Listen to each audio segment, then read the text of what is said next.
యజ్ఞం సగంలో ఆగిపోతే ప్రమాదం. అందుకే దేవతలందరూ వెళ్ళి పరమేశ్వరుని ప్రార్థన చేసి, స్వామి నువ్వు క్షమించి దక్షుని అనుగ్రహించి యజ్ఞం పరిపూర్ణం చేయాలి అంటే, శివుడు ఎంత దయాస్వరూపుడంటే వెంటనే క్షమించి తాను తరలి వచ్చాడు ధ్వంసమైన యాగమండపానికి.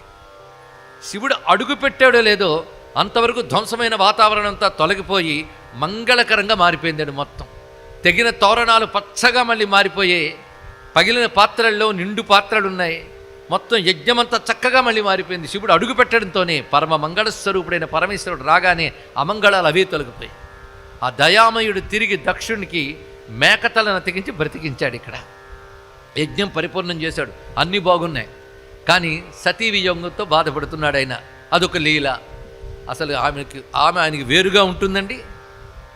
అతని సంతతానంద శక్తియా సరసిజాక్షి విశ్వజనయిత్రి వారికి వేరు లేదు. శివుడు జ్ఞానమైతే ఆవిడ ఆనందం, జ్ఞానం ఆనందం కలిసి ఉంటాయి. నా జ్ఞానం ఉంది కానీ దుఃఖం కూడా ఉందంటే జ్ఞానం లేదని అర్థం తెలుసుకో. జ్ఞానం అంటేనే ఆనందంతో కూడి ఉంటుంది.